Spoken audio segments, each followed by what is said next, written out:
धन्वंतरी का कायकल्प प्रयोग। धन्वंतरी अपने आप में अत्यंत अद्वितीय विद्वान थे और उन्होंने संपूर्ण शरीर को नए ढंग से देखने का प्रयत्न किया। एक बार धन्वंतरी ने जीवन का सारभूत इस बात को स्पष्ट करने की कोशिश की थी, क्या किसी तरीके से वृद्धावस्था को रोका जा सकता है, और यदि वृद्धावस्था आ गई है तो क्या वृद्धावस्था को वापस यौवन में बदला जा सकता है, क्योंकि यौवन का तात्पर्य वेग, क्रोध, साहस, शक्ति, क्षमता, चेहरे की एक चमक, आभा, एक नूर, बोलने की शक्ति और एक लावण्यता, चेहरे पर जोर।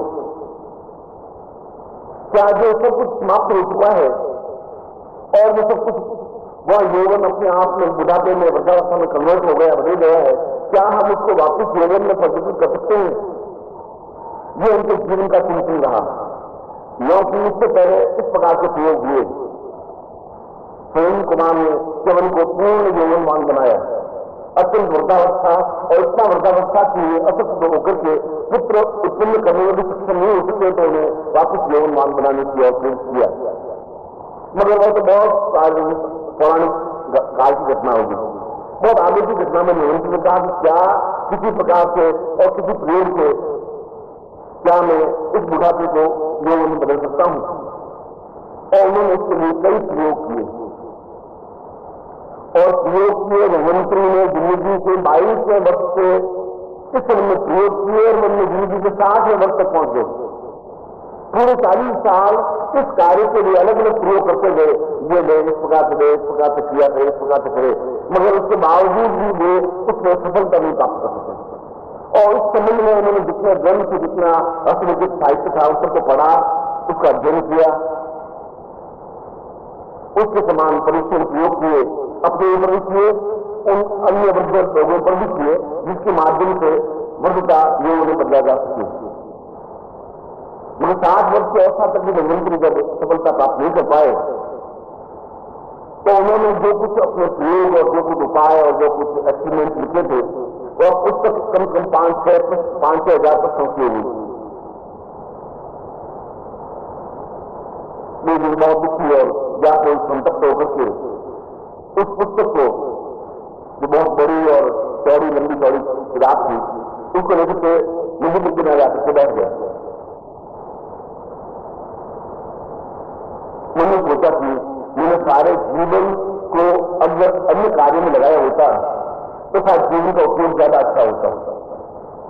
अगर मैं इस आयुर्वेद के अलावा किसी दूसरे काम में लगाया होता तो शायद मैं ज्यादा लाभ उठा सकता था, मैं ज्यादा धन कमा सकता था, मैं ज्यादा यश कमा सकता था, काव्य ग्रंथ ज्यादा अच्छा लिख सकता था, मेरे मरने के बाद भी मेरी चीज पर मेरा यश, मेरी प्रसिद्धि, मेरा सम्मान रह सकता था। मगर मैंने सारा जीवन कुछ उपाय को खोजने में लगा दिया जिसको मैं सफलतापूर्वक प्राप्त नहीं कर पाया। इस जीवन का मतलब क्या? इस जीवन का मतलब क्या? इतने सारे ग्रंथ, इतने सारे साहित्य पढ़ने के बावजूद भी अगर मैं उसमें सफलता नहीं पा सका तो इसका क्या हेतु रहा, क्या फल रहा? और मेरे जैसे धन्वंतरी जैसे व्यक्ति, तो धन्वंतरी तो अनादि अजन्मा है, ये तो किसी ग्रंथ से पैदा ही नहीं है, ये तो समुद्र मंत्री में पैदा हुए। श्री रंबा विश्वार हुई अमी पंथी गजराज कल्प पुरुष देवी धन्वंतरी मणिबाग, ये 14 रत्न निकले, उसमें से धन्वंतरी भी निकले। तो उस जैसा अगरवा विचित्र अगर इस समस्या का समाधान नहीं कर सके तो आने वाली चीज जो किस प्रकार से कर सकेंगी? और वे रोते जा रहे थे, देखते जा रहे थे, पुस्तक का एक पन्ना निकाल नदी के फैलते जा रहे थे कि कोई मतलब नहीं, जो भी मैंने लिखा हुआ सब व्यर्थ है, आने वाली चीज भी हमें दिखा रही है कि मैंने हाल के 40 साल बर्बाद कर दिए। जब पुस्तक का 2-4 पन्ने बाकी रहे तो बेचा नदी के पास निकली, जब नदी को पहचान दी, उसने उसका हाथ पकड़ा, उसने कहा तुम क्या कर रहे हो? उसने कहा तुम कुछ नहीं, तुम आज यौवनवान हो ठीक है, मैं एक दिन मेरे जैसे हाल तुम्हारी लिए जाए।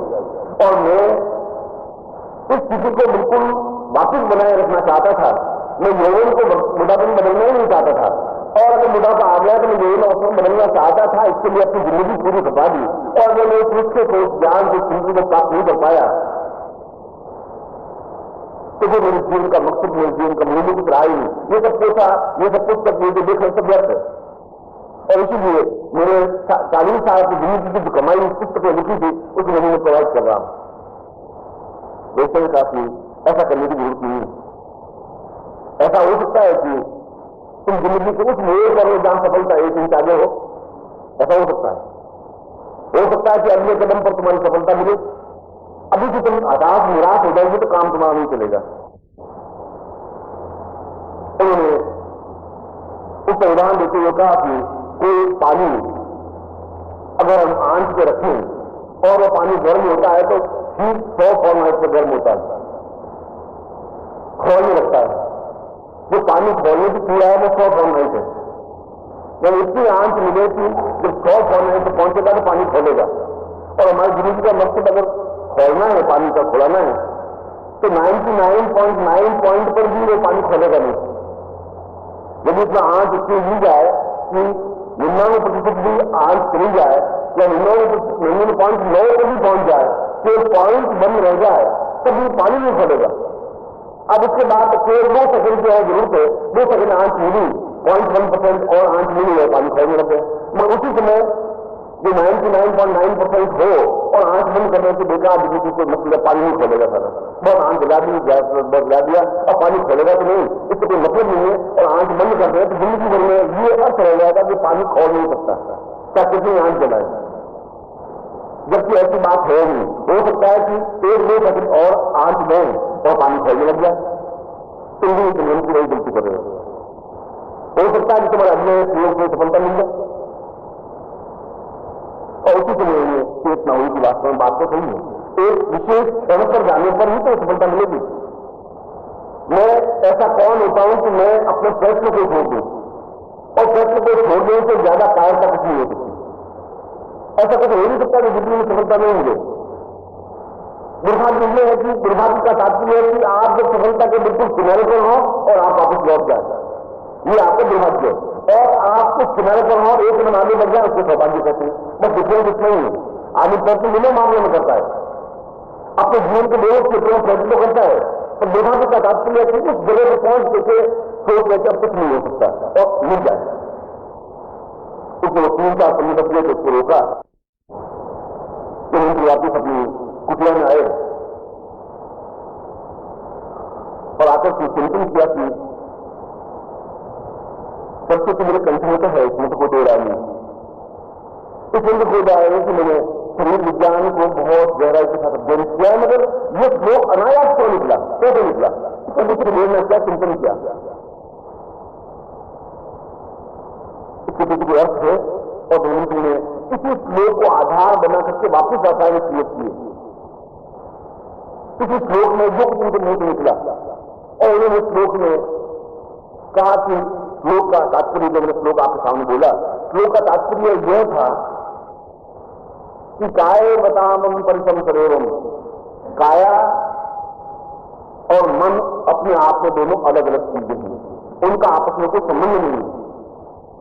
जो वृद्धावस्था की ओर जाती है वो मन नहीं जा सकता, बुढ़ापा जा सकता है, शरीर जा सकता है, देह जा सकती है, काया जा सकती है।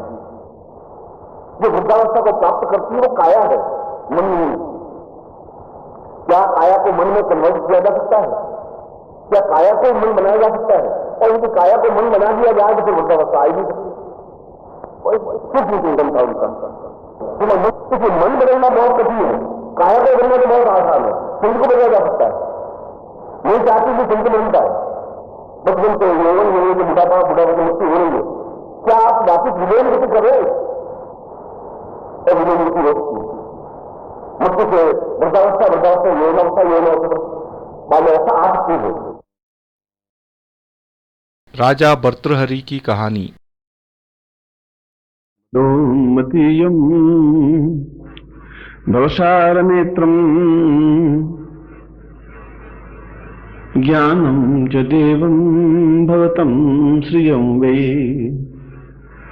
अथोद्भवां देह नरम नराणाम मांसम नार्यम भवतां श्रियं वे। मैं आज का प्रवचन भर्तृहरि के इस श्लोक से करता हूं।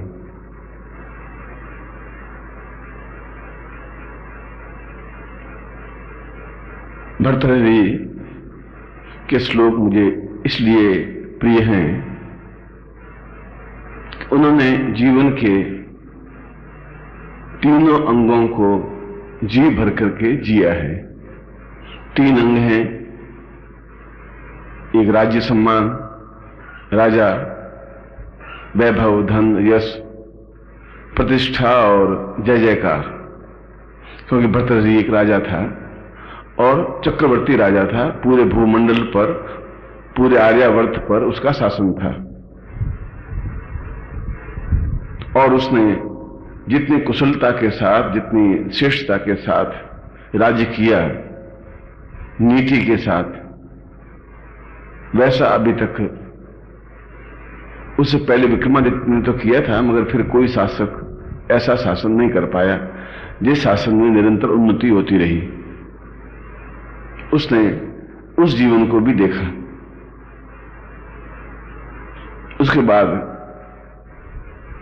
उसने वैभव देखा, श्रृंगार देखा, और श्रृंगार में भी वो आकंठ डूबा रहा। ऐसा हुआ कि शिकार में जाता और किसी भी सुंदर लड़की को, तो राजा था, ला करके अपने राज और निवास में डाल देता, रख देता। और आपको मालूम होना चाहिए कि भर्तृहरि के 3000 रानियां थी, 3200 से भी कुछ ज्यादा रानियां थी, और प्रत्येक के लिए अलग अलग मकान बनवाए भर्तृहरि ने, और उसमें सारी सुख सुविधाएं जुटाई। और ऐसा भी हुआ कि एक उसकी पत्नी थी हेमवती, उसके साथ 5 महीने तक उस मकान में ही रहा, बाहर निकला ही नहीं।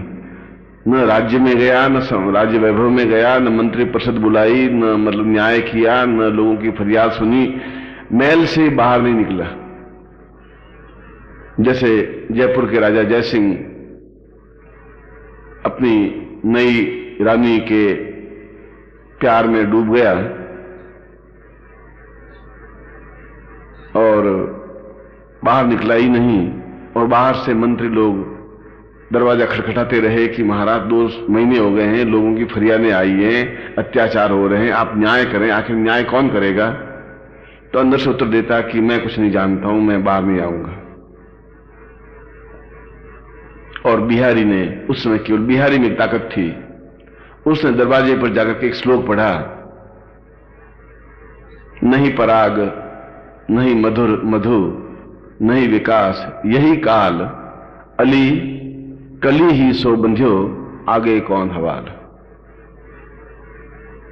न पराग है, न मधु है, न विकास है, यहीं पर काल है, मृत्यु यहां निश्चित है। हे भंवरे, हे अली, कली ही सो बंध्यो, तो इस कली से बंधा हुआ है, मगर आगे हवाल क्या होगा? तो इस बात को सोचो। और एक क्षण में जो मंत्रियों की बात नहीं सुनी, उस बिहारी की उस श्लोक को सुनकर के जय सिंह बाहर आया और उसने वापिस राज्य कार्य को संभाला। भर्तृहरि तो उससे भी 10 गुना ऊंचा निकला कि 6 महीने तक भी शासन में नहीं आया, न सभासद बुलाई। एक महल से दूसरे महल में चला जाता, दूसरे से तीसरे, तीसरे वापिस पहले में दूसरे तीसरे, बस 3 महीने में घूमता रहता बस। और बाहर उसमें जो इंजड़े होते थे उनको ही तलवार लेकर के शासन का पहरा देते रहते थे, बाकी लोगों को वहां आना निषेध था। क्योंकि राजाओं को डर था कि यदि कोई पुरुष यदि पहरा देगा तो शायद रानी बिगड़ जाए, उसके साथ भाग जाए, कुछ पता नहीं, इसलिए डर रहता था।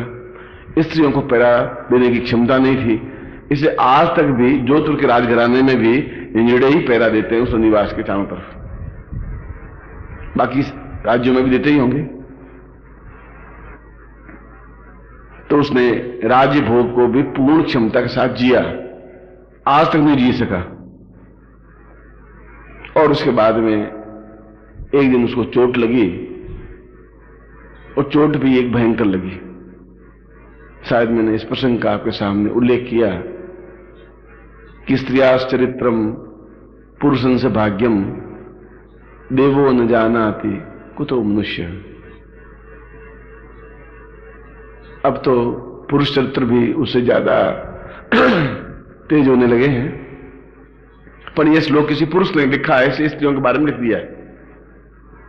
यदि कोई स्त्री लिखती तो यह कहता है पुरुष चरित्रम देवस्य भाग्यम कुतो जानाति कुतो मनुष्य, ऐसा कर लेता है। मगर चूंकि पुरुषों ने ये सब ग्रंथ लिख दिए हैं, इस स्त्रियों के ऊपर ढोल गंवार शुद्ध पशु नारी ये सब ताड़न के अधिकारी बस। और नारी को ठोकने का अधिकारी है तो पुरुष को बैंते मारने का क्यों नहीं अधिकारी है? पर तुलसीदास जी को इतना रत्नावली ने दुख दे दिया था, इतनी हालत खराब कर दी थी कि गुस्से में था वो, और वो गुस्सा निकला रामचरितमानस में कि वो ढोल को पीटे तो जोर से आवाज आएगी, पत्नी को पीटने से वो कंट्रोल में रहती है। तुलसीदास की प्रतिक्रिया थी। कबीरदास जी ने कहा कि नारी विष की बेलरी गुरु अमृत की खान, ये नारी विष की बेल है, ये नारी जहर की पुड़िया है। कबीरदास ने ऐसा लिखा, इसलिए उसके 4 रानियां थी, 4 बेगमें थी, और 4 बेग में संसार की सबसे ऊंची लड़ाकू स्त्रियां थी। इस ऊंची लड़ाकू पैदा हुई नहीं अभी तक, शायद होंगी नहीं।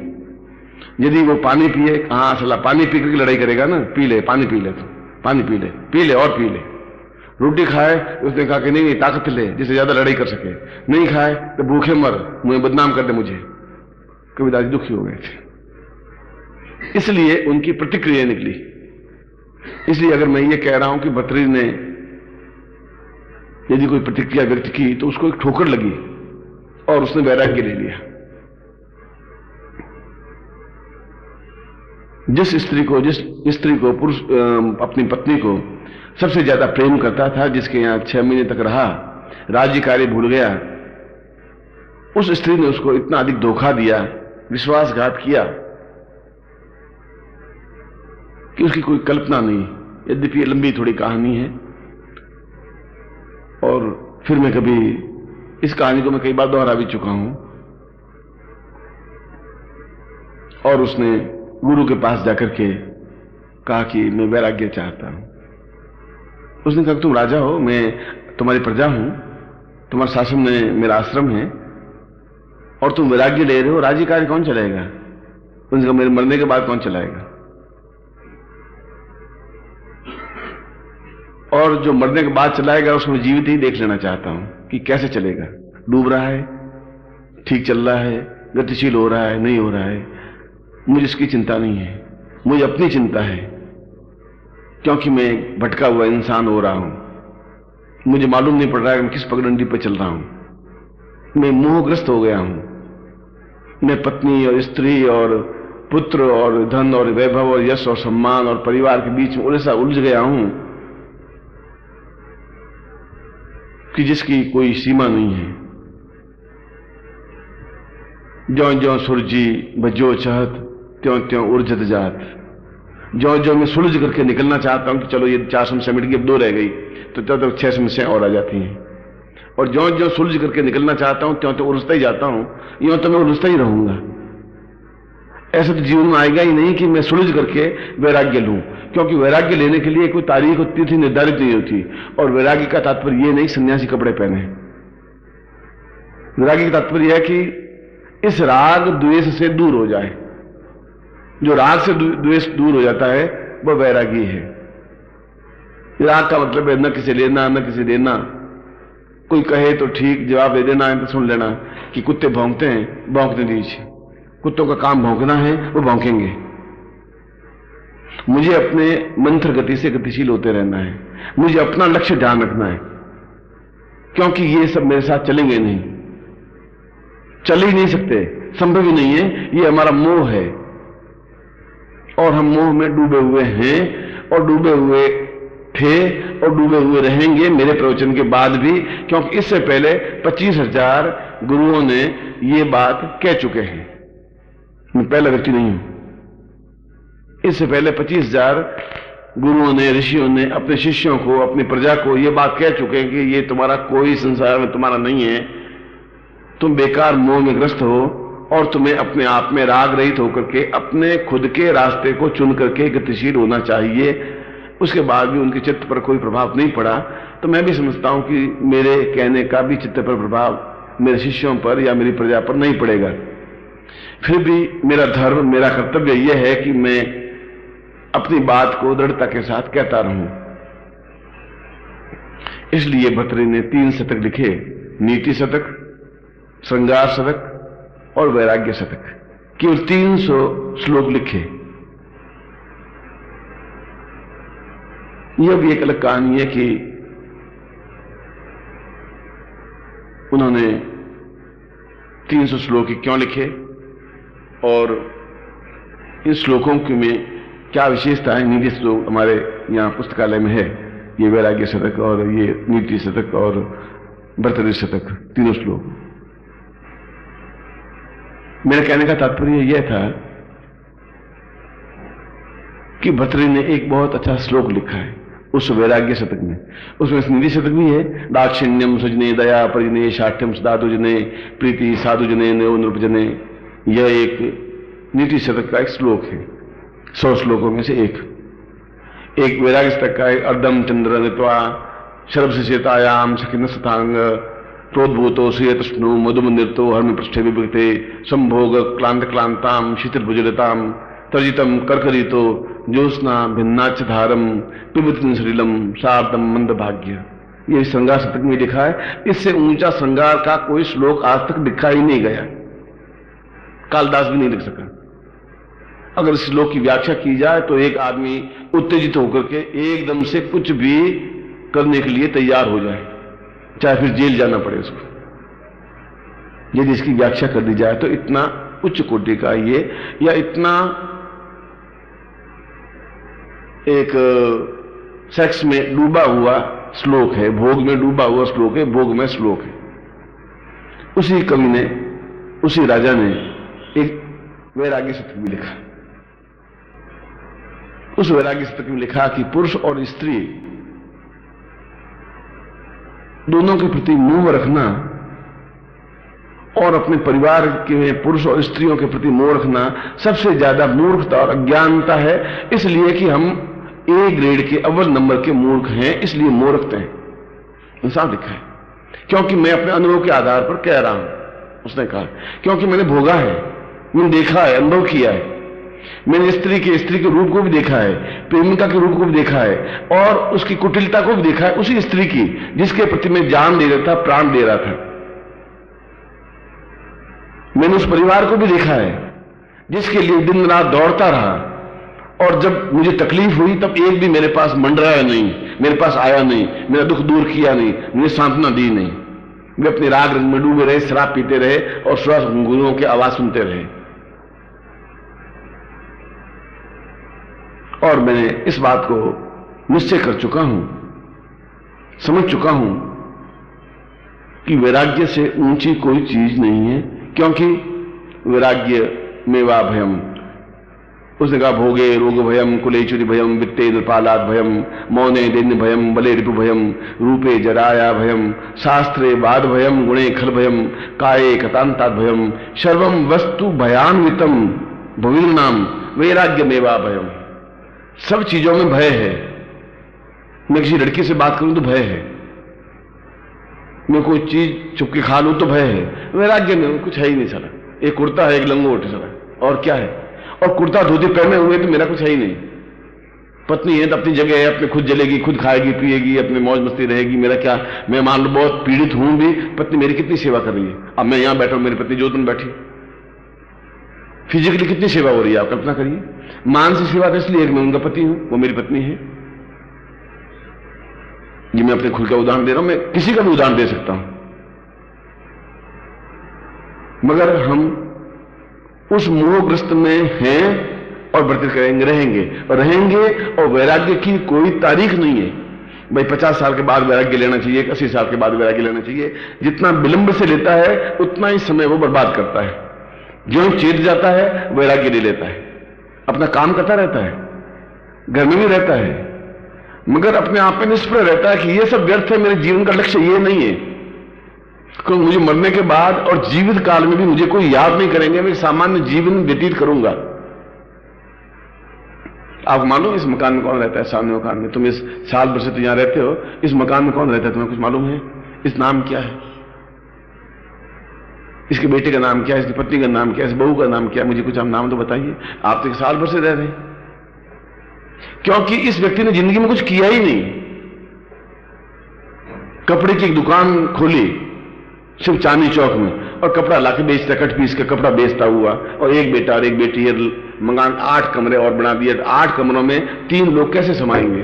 उन 5 कमरों का क्या होगा? मुझे ये समझ में नहीं आया। फिर डाइनिंग रूम अलग, 3 किचन अलग, 8 बाथरूम अलग। ये मकान इसके साथ जाएगा नहीं। मगर हमें क्यों याद नहीं है इसका नाम, और भर्तृहरि का नाम क्यों याद है? इसलिए कि ये राग युक्त है, भर्तृहरि वैरागी युक्त था। डिफरेंस इतना था। ये उस राग में डूबा हुआ है, मैं अपने बेटे के लिए, अपने पत्नी के लिए कमा के रखूं, ये करूं, ये मकान बना दूं, मेरा यश होगा, मेरा सम्मान होगा, मेरी प्रतिष्ठा होगी, मैं यूं होऊंगा। ये सब कुछ तो होगा